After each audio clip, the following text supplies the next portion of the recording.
So before I get started talking about all the venting and the rest of the drainage system, I felt like maybe we should, for my class, do a review on the P-trap and why it's even here. It really is probably one of the most important things that we do in regards to the drainage system and why we need venting and everything else to protect this P-trap down the line. Some of this is venting here. As I said, we'll talk about this in some upcoming videos. So the word to remember is misspoke. It's an acronym, and it is the 7 ways that the P-trap, can lose its seal. The S is for siphonage. So what that means is, first off, you've got a water seal right in here. There'll be a water line that runs right across like so. So what this does is this keeps sewer gas from coming up from either the septic system or the city water and coming out into the house. If you walk into a bathroom that hasn't been used in some time, or has been, but it smells like a nasty fart, but nobody's been in there, more than likely you've lost your trap seal. And that's the methane gases and everything coming back into the home. Very dangerous, not healthy. So we need to keep this water seal here. So as I said, siphonage is the first way that this can lose that. And what siphonage is, if this isn't vented properly, the water as it comes down from your sink can hit the trap here, go down, and if this trap arm here isn't long enough, it would form what's called an S-trap. That S-trap doesn't vent well, and that would literally suck the water out of this union here, or this U here. So that is siphonage. So misspoke, so that's S. A is aspiration.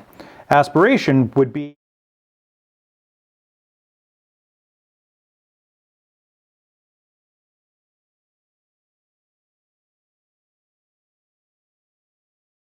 doesn't take long for aspiration to evaporate that water. M for momentum. Momentum would be the speed of the water coming down.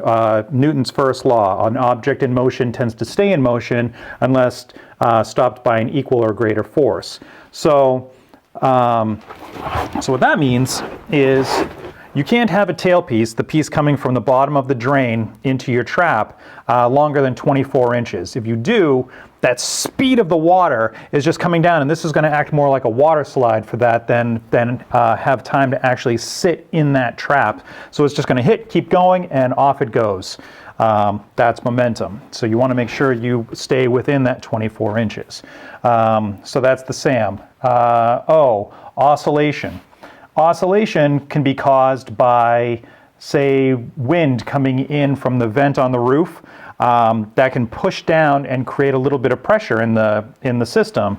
And what that's going to do is, as that pushes, this water can start to slosh back and forth. And if it sloshes high enough, a little bit will go up over that trap arm there, and a little bit more. And even if it's just a little bit, like I said, it doesn't take much to get underneath that U, and then you lose your seal. That's oscillation. B, being back pressure, same deal. If pressure were to for some reason build up in this, not vented properly, one of the vents got stuck, that back pressure can push the water up out of the trap itself.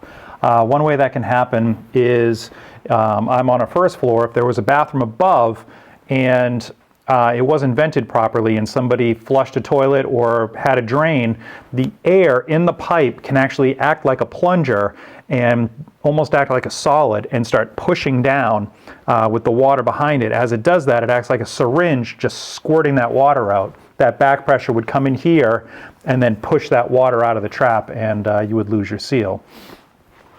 B, so we're on E, evaporation. Evaporation, just the natural form of water turning into gas. So if this bathroom hasn't been used in a while, then this water will eventually evaporate out and slowly lose your seal. You see it a lot in floor drains and things like that, where if the floor doesn't get washed a lot, the trap can lose its seal. So they do make this special, it's like an insulator. It doesn't evaporate, so it's just a liquid that goes in the trap and will sit in that trap indefinitely until you run water through it, and then it'll just flush right out. It doesn't solidify.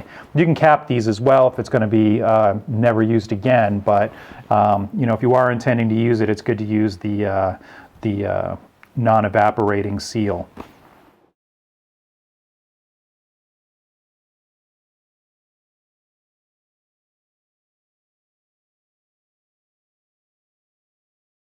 Let's say we had some hair coming in right here and it was stuck and it was just sitting in this section right here.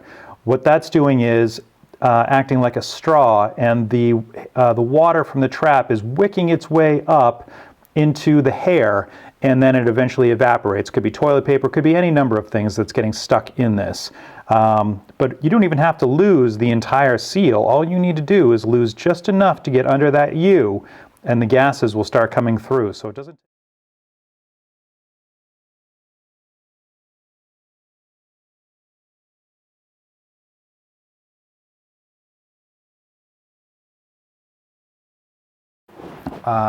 So the last is C for cracks. So if this were to crack and you get a small leak, obviously that will cause the water to run out of that. So as I said, a very important aspect of the drainage system, and the reason we do so much work venting and making sure everything is vented properly, because it doesn't take, or if you have something just wrong, then you lose this seal and it becomes an issue. I think right now I'm on site here, but I'm going to try to get under the sink at my house as a continuation of this to show you how wrong it's done. It's, you know, they say when a cook gets home, they don't want to cook. When a plumber gets home, you know, their plumbing's terrible. Carpenter's house is never finished, sort of deal. Well, my house, I've been in there for about 4 years now. And the drainage system, as you'll see, it was pretty terrible, and I just haven't had a chance to get it. We are going to eventually renovate our kitchen, but until then, you know, it works, therefore it's going to be a break-fix sort of deal. But anyway, that's a review on the P-trap. Stay tuned, and I'll talk to you a little bit about my house, and then I'll set you free for vacation. All right. Welcome to my kitchen. When I had said that there were a few things wrong underneath my kitchen sink, I had kind of forgotten just how many things were wrong as I was going over it. It's kind of a little plumbing nightmare. I'm still not going to get to it, but we can at least go over what's wrong. So let me show you.